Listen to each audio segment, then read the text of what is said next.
Okay. Welcome back to the Kaplan, North Carolina 75-hour pre-licensing course. Again, this is just me yapping about basically for like a while about real estate and trying to learn. We're still in Unit 2. We're about 23% through Unit 2. It's been a couple of days. The past few days have been really busy, but we're back into it. I haven't been able to fit like literally any time to be studying because I have my last day of my summer semesters tomorrow, and then I also have my 9 to 5 job and some things for my dad's business that I've been helping out with. So I've been really stuck with time, but we're gonna get straight into it. I'm going to really focus on finishing Unit 2 today. If I can, great. If I can't, sad. But let's get straight to it. So we're about an hour and 44 minutes into Unit 2.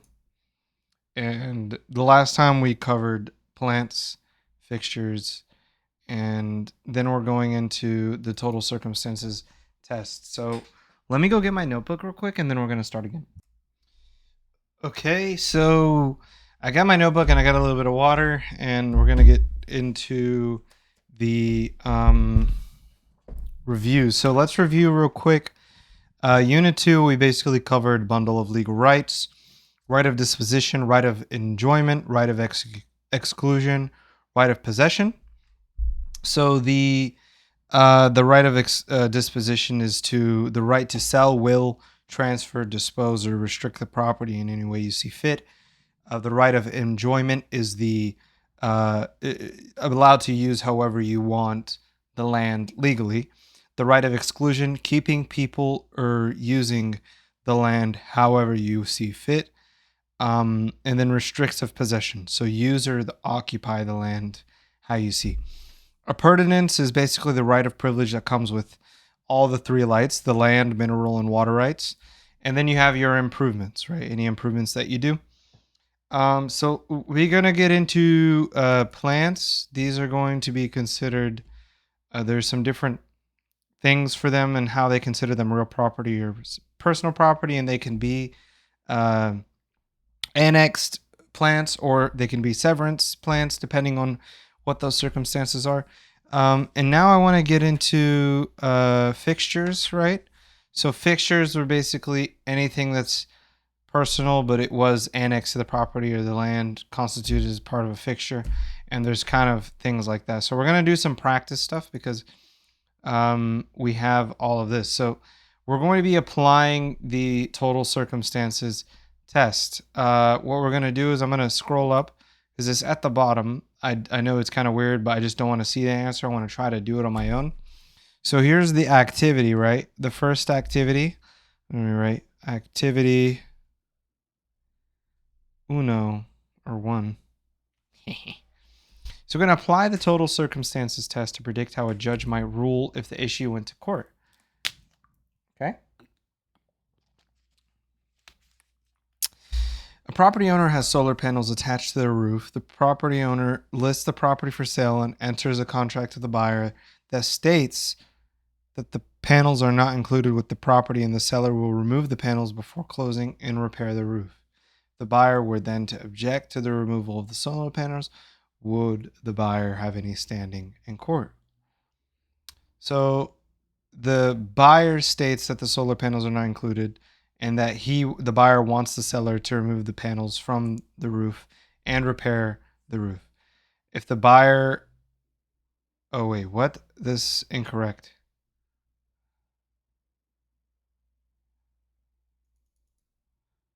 Whoever wrote this question is a little derpy. Am I reading this wrong? A property owner has solar panels. A property owner lists a property for sale and it's contract with the buyer that states solar panels are not included, and the seller has to remove the solar panels before if the buyer objected the removal.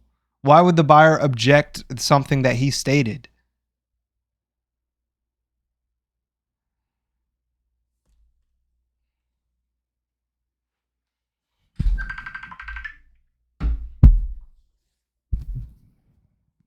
Okay, let's just assume that the buyer.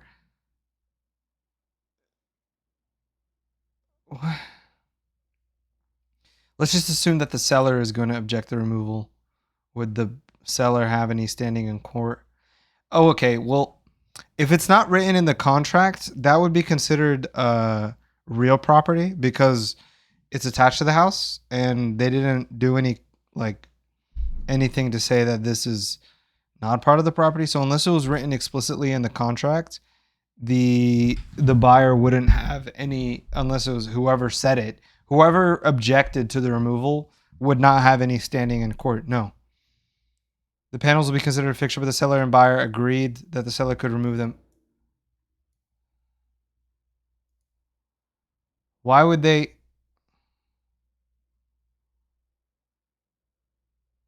Oh, the property owner lists the property when the contract with the buyer. They need to rephrase this freaking question. The property owner lists the property for sale and enters a contract with the buyer. The contract states that the solar panels are not included with the property and the seller will remove the panels before the closing of the roof. Okay, yeah, since he said that, yeah. I thought it was like he went into contract with a buyer that states that the solar panels are not included. So the buyer's stating, he's like, no, I don't want them. Yeah, of course, it's going to be personal property and that he has to remove them if they're written into the contract, right? Apply the solar, okay.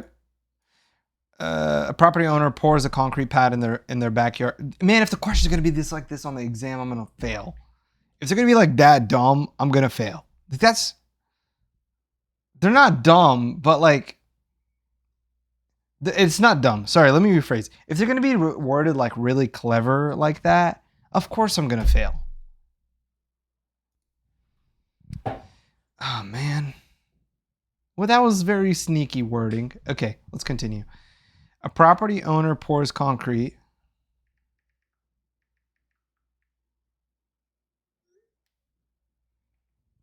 And bolts a new storage set to the concrete pad. Later, the seller goes into contract to sell the property.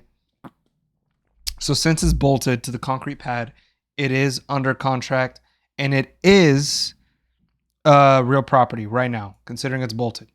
Okay. Later, the seller goes under contract to sell the property and the contract does not mention the exclusion.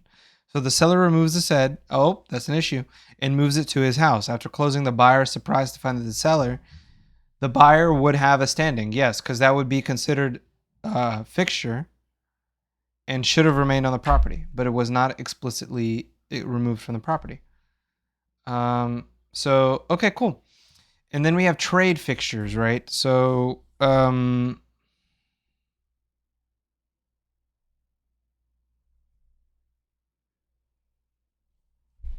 trade fixtures, an article owned by a tenant and attached to a rented space or building for use in conduct or a chattel. Examples of a trade fixture: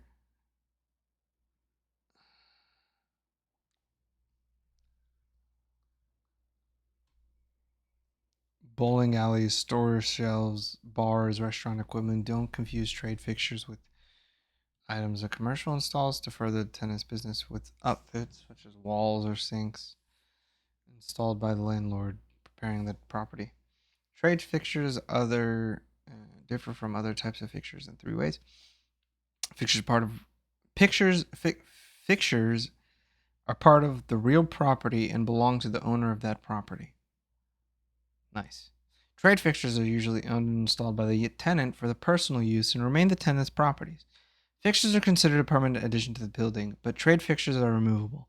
Trade fixtures may be attached to the building in the same manner as other fixtures. However, due to the relationship of parties, the law gives the tenant the right to remove those trade fixtures, provided the removal is completed before the term of the lease. Ooh, provided that the removal is. That's the key word right there. You got to do it before your lease ends, and the rented place is restored to approximately its original condition.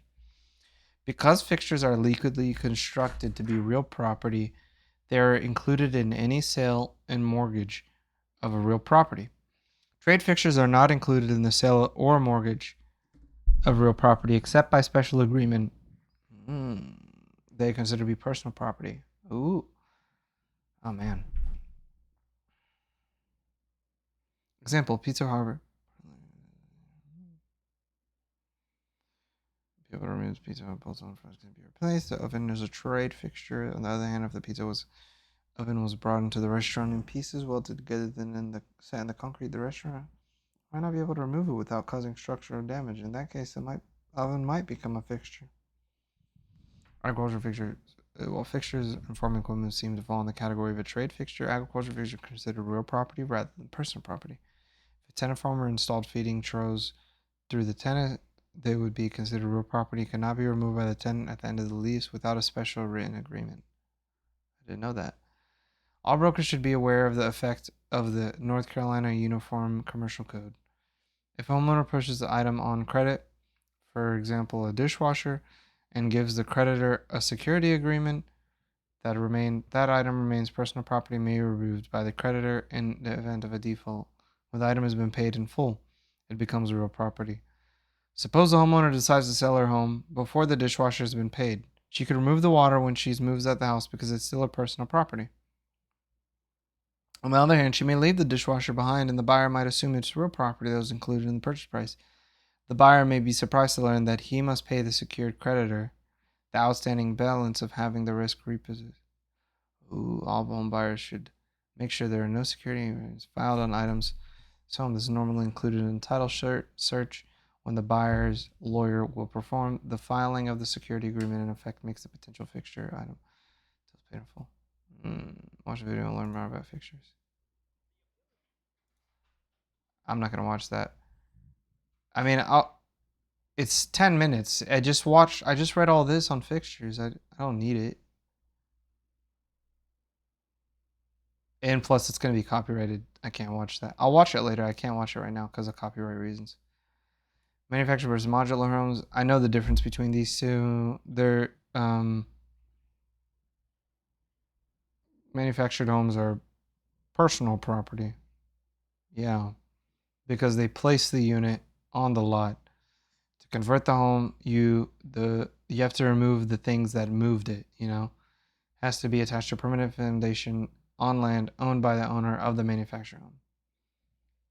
Manufactured buildings, which include single-family modular homes, are governed by.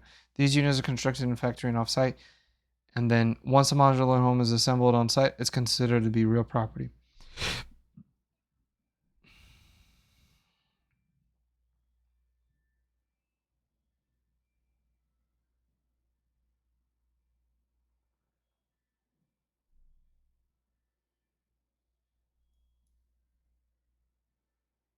Wow,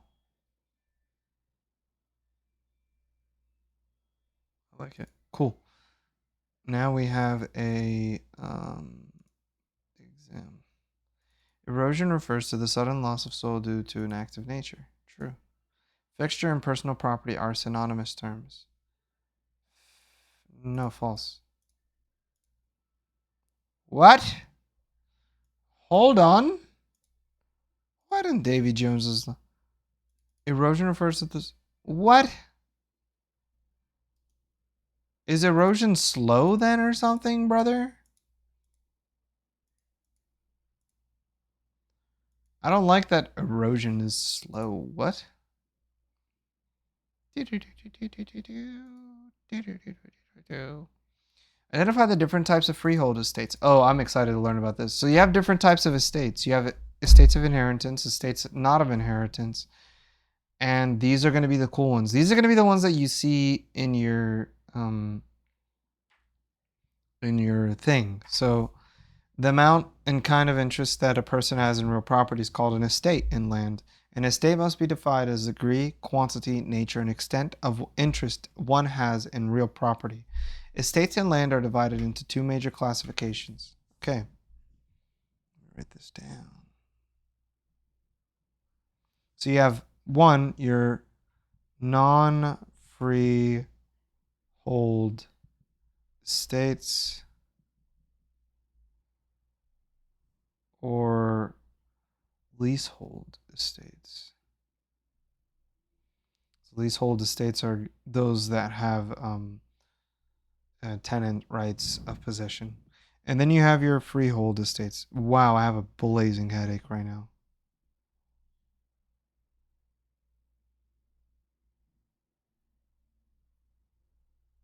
I'll be getting off right after I read this. Hopefully, I can finish this. So your freehold estates are going to be the estates that are of indeterminate length of ownership, such as those existing for a lifetime or forever. Those are passed down like family, like passed down from grantor to grantee via the deed when the title of real estate is conveyed. Type of freehold estate can be transferred as a fee simple, so that's can be passed by inheritance. Defeasible fee estate can be passed by inheritance. Per atre v estate for the life of another. Wait, what? What? Estate for the life of another? That means someone else had to die for it? Per atre va.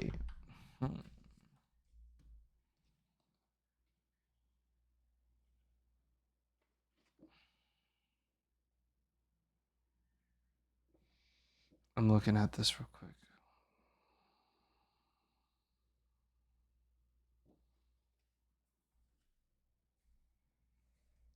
For another's life, it's a variant in property and law. Common law background. This phrase is used to measure how long someone has the right to own. Oh, okay. Ordinary conventional life estate, room in the remainder or reversion does not pass by. Okay. Indefinite period. They're called in estates of inheritance. The fourth terminates on death of the named person whose life estates are based on, called the measuring life, and they're called estates not of inheritance. So estate for years, estate from year to year, estate at will, estate at sufferance. Okay. So fee simple absolute, right? You have your. Let me write this down.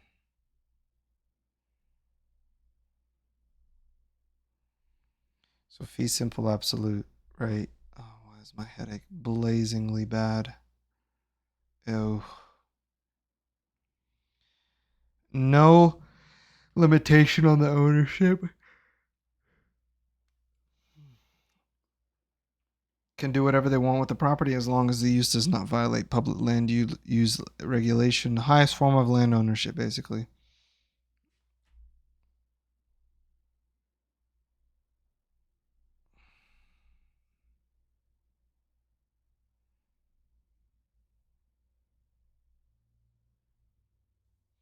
Fee simple divisible. Qualified fee estate. The owner must stay qualified to own the estate by obeying deed restrictions imposed on the estate by the previous owner. Oh yeah. Fee simple subject to condition subsequent.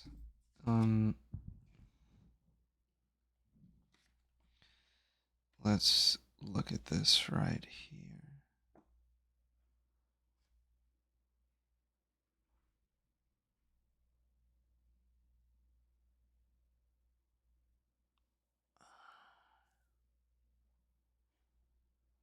Sorry, I'm looking at the different type of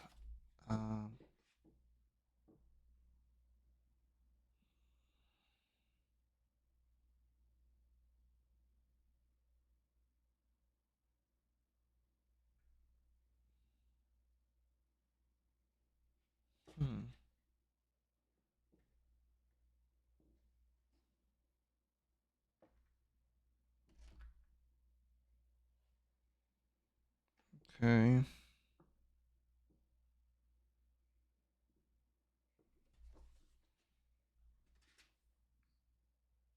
Okay, cannot find the fee simple on my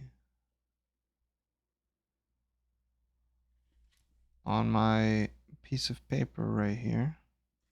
It's okay. You have your fee simple defeasible. There is limits to this, right? So the new owner must stay qualified, imposed by the estate of the previous owner.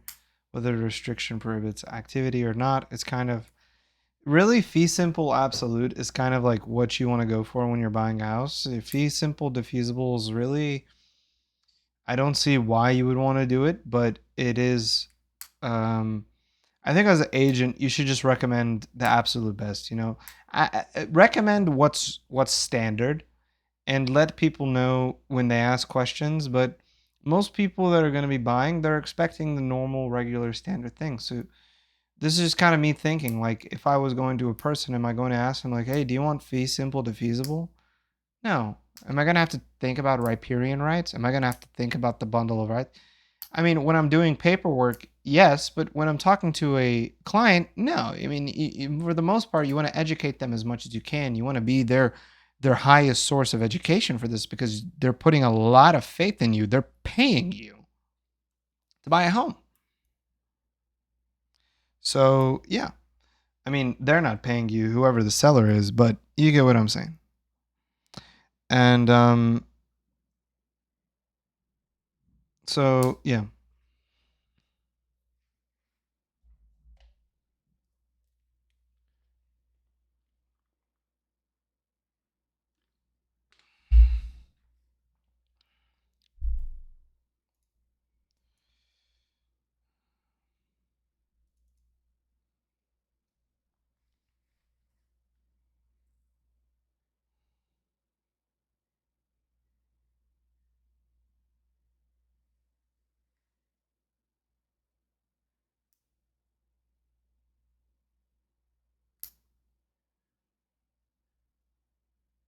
I like that. A life estate.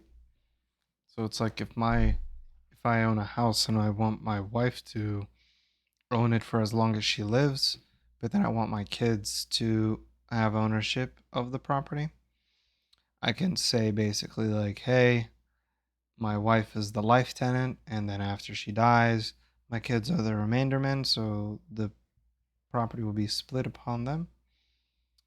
Um, but then you have a revisionary interest. So if I want to, like, basically an ordinary life estate, it's going to end if the person who was granted to died. So it's possible to have someone who was supposed to be a life tenant die and then the title go back to me, as the grantor. Um, and then you have remainder interest. So the grantor names someone other than the grantor to receive the title property. This occurred in an example. Children set to own remainder interest. Non-possessory estate, a future interest that can be sold. This interest can be sold.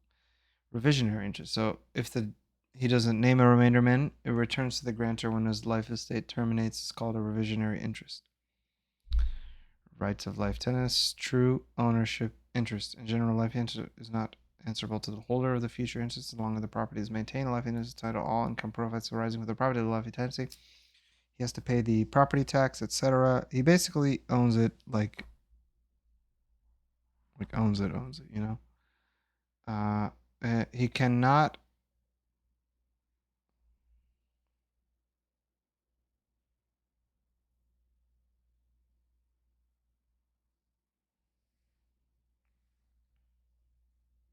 There is waste on these properties. Okay, cool.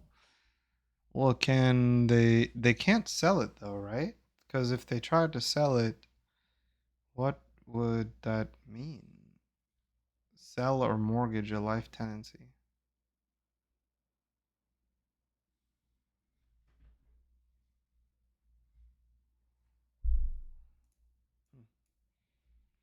Tax advantage. Why would property owners be conveying property in a life estate? A transfer of real estate from individual or joint ownership to life estate form by planning is avoid probate of the property used to avoid probate. Transferring to life ownership may avoid some of the disadvantage of outright gift of the property to their heirs. Real estate brokers should refrain, however, from advising consumers about legal or tax consequences of holding or conveying title and defer these concerns to the appropriate advisors. A homestead is a legal life estate and real estate occupied as the family home. In effect, the home is protected from the most creditors during the occupant's life. Portion of the acreage main judge's judgment debt. The homestead is not protected from bills against property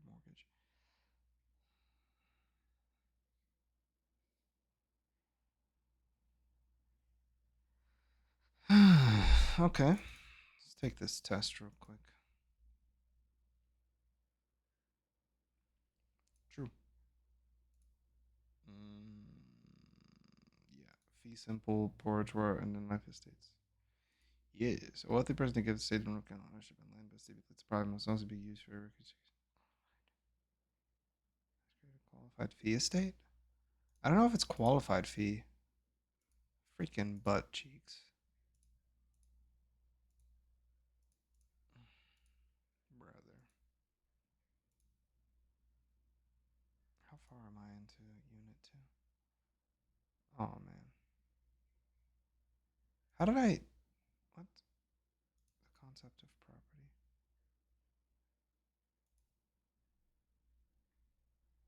Oh, do you really need to watch this? Oh, that's so silly. Oh my gosh. That scared me. Um... Well, okay, I'm gonna end the video here then, since it is 10 o'clock. I'm gonna go ahead to sleep after work tomorrow.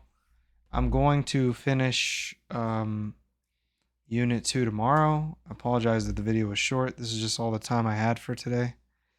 And we'll continue tomorrow. I'm going to go swimming at the Y. I finally got approval from the doctor and things like that, so I'm going to do that. And then I'll make a video right after I get back. Oh, but I have all my exams tomorrow. I have 2 exams, 2 finals, and like so much homework to do. It's okay. Anyways, thank you for watching. Stay tuned for the next upload of the real estate videos.